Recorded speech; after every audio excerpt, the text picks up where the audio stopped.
Olá, sejam todos bem-vindos ao nosso canal. Nós queremos agradecer a todos que já se inscreveram no canal e o nosso objetivo no canal é trazer para vocês assuntos relacionados à vida espiritual, à vida de santidade, à vida de comunhão com Deus. Trazer também para vocês assuntos da área pedagógica, psicopedagógica e da saúde mental, como também trazer para vocês assuntos da área de artesanato. Enfim, nós queremos contribuir com vocês com aqueles talentos e dons que Deus nos concedeu.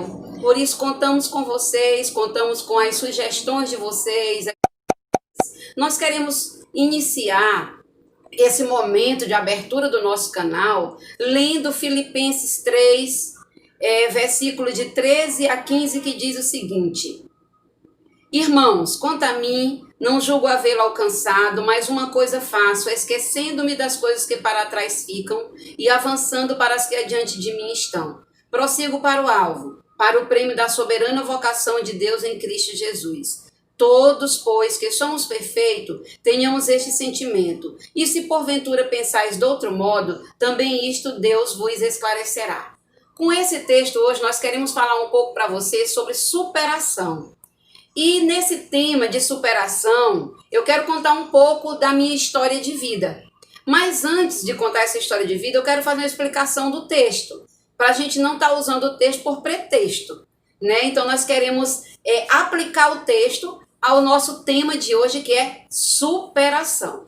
Então, esse texto Paulo escreveu para os filipenses, e o contexto anterior desse texto, Paulo fala da sua formação e fala sobre o seu conhecimento, que ele foi formado, era formado aos pés de Gamaliel, tinha um bom conhecimento, tinha uma boa profissão, e tudo aquilo para ele. Nos versículos anteriores ele diz que tudo isso ele considerou perca, porque o que ele encontrou em Cristo é lucro. E aí é que ele entra nessa questão de dizer que ele prossegue para o alvo, para o prêmio da soberana vocação. Ou seja, ele prossegue para o alvo da eternidade, daquilo que Deus nos ofereceu de eterno, para o tesouro celestial. Ele não finca a sua vida e nem as suas raízes nas coisas materiais ou nas coisas circunstanciais que a vida nos oferece.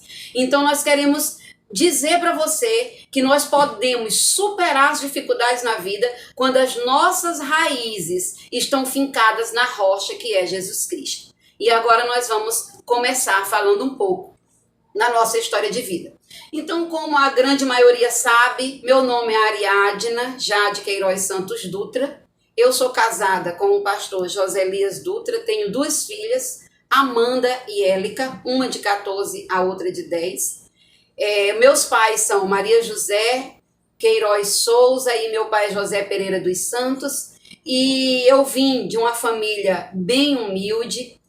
Na minha infância, eu passei por muitas dificuldades financeira, de humilhação social, e etc. E nós queremos trazer para vocês alguns momentos da minha vida, certo? E como nós superamos isso e como Deus nos ajudou a superar essas coisas.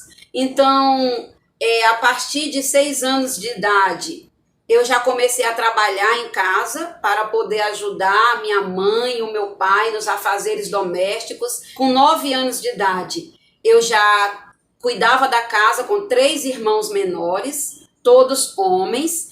Então a minha mãe trabalhava o dia todo, meu pai também trabalhava de roça.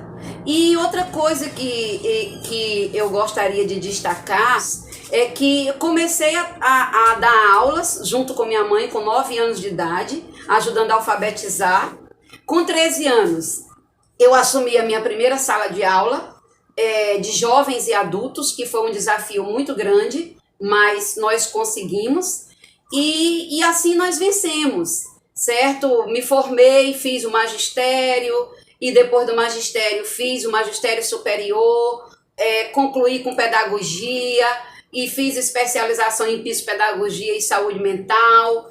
Também sou formada em teologia pelo Seminário Teológico do Nordeste, certo? Então, com 16 anos, Deus me chamou para o Evangelho. Na verdade, eu ouvi o Evangelho a primeira vez com 7 anos, numa EBF em que uma amiga minha, evangélica, nos convidou para participar e Deus falou ao meu coração. Eu não pude ainda servir ao Senhor Jesus com essa idade, fiquei com um desejo imenso no coração de servir a Cristo, um desejo tão ardente que eu cheguei para o padre e para a freira da igreja e perguntei qual a melhor maneira de eu servir a Cristo, e eles disseram que era sendo freira.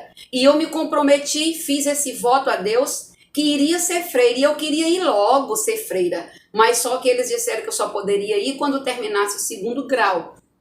Então, o que acontece?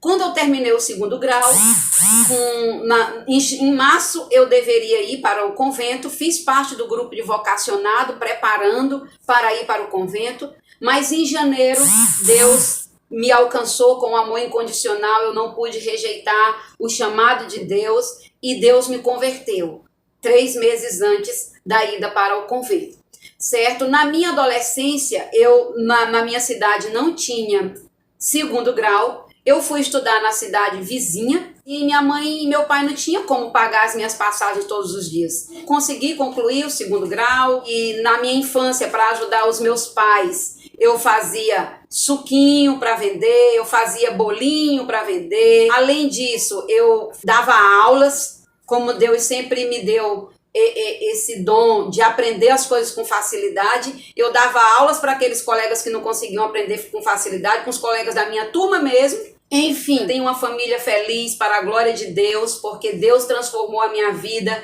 e consequentemente abençoou a minha família, que já tem muitos evangélicos na minha família. E quando eu fiz teologia, eu não fiz para ser pastora ou para ser missionária, mas eu fiz para poder evangelizar minha família e meus amigos. Agora, voltando para você, querido. Com certeza você deve ter passado por inúmeras dificuldades na sua vida e com certeza ainda passa, como também eu passo. Quero falar de superação. Mas primeiro, antes de falar de superação, eu gostaria de perguntar para você, o que pode nos fazer parar? E gostaria de dizer para você 2 coisas que podem nos fazer parar. Primeira coisa que pode nos fazer parar, as pessoas próximas de nós. As pessoas que estão próximas de nós, às vezes familiares e até pessoas que nós consideramos amigos, elas podem nos fazer parar. Com palavras de desânimos, com palavras que ofendem, com palavras que lançam maldição sobre a sua vida.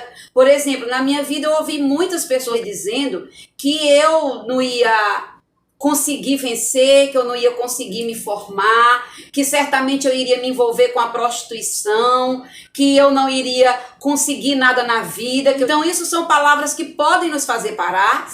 A outra coisa que pode nos fazer parar são as circunstâncias. E essas circunstâncias podem nos acomodar.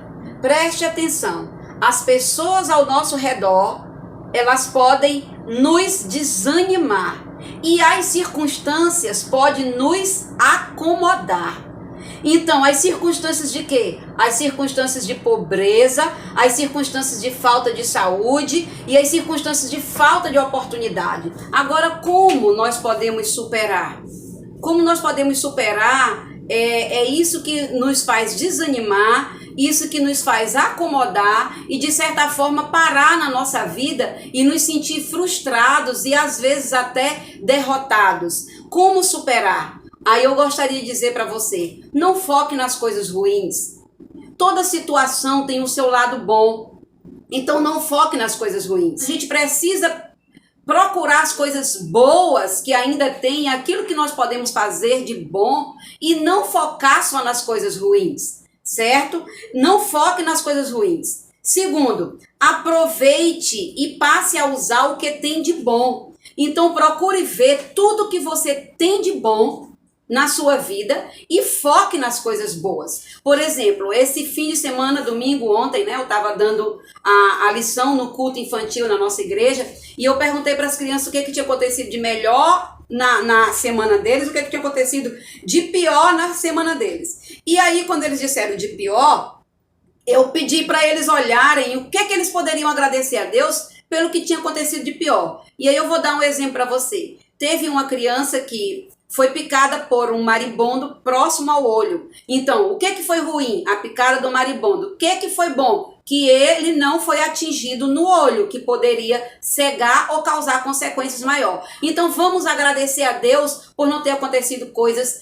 piores. Outra criança disse que o ladrão entrou na casa da tia e roubou muitas coisas da casa. E aí, o que tem de bom nisso? Ninguém sofreu consequências, ninguém foi atingido. Então, procure ver o que tem de bom na situação e foque nas coisas boas. Terceiro, não desista. Olhe para o seu alvo. Se o seu objetivo, se aquilo que você quer não está contra a palavra de Deus, lute. Ore, foque e corra atrás do seu objetivo. Porque se você se agrada do Senhor, Ele satisfará o desejo do seu coração. Porque ao agradar-se do Senhor, você não vai procurar fazer nada na sua vida que vai desagradar o Senhor. Então, certamente, os desejos do seu coração vão ser para a glória de Deus e Ele satisfará os desejos do seu coração. E quarto, não desenvolva autocompadecimento. Não se sinta o coitado. Não se sinta o derrotado, não se sinta o humilhado, mas supere e vença. Olhe para Cristo. Tantas dificuldades Cristo passou e ele não focou nas dificuldades, ele focou para o alvo, que era salvar a humanidade, ser o Cordeiro de Deus que veio para tirar o pecado do mundo. Então, para que você, o que pode lhe fazer parar na vida? Pessoas próximas de você podem lhe desanimar, as circunstâncias da vida podem lhe acomodar. E como você pode superar tudo isso? Focando nas coisas boas, aproveitando o que tem de bom e aplicando na sua vida diariamente, não desistindo e focando no alvo e não desenvolvendo autocompadecimento. Que nós venhamos prosseguir para o alvo, que é Cristo Jesus. Que o nosso maior objetivo de vida venha a ser glorificar a Deus com tudo que Ele lhe concedeu e que todos os dias nós venhamos agradecer a Deus pelas coisas boas e também pelas coisas ruins que acontecem na nossa vida, porque tudo coopera para o bem daquele que ama a Deus. Que Deus abençoe a você, a sua família, o seu trabalho, os seus estudos. Amém.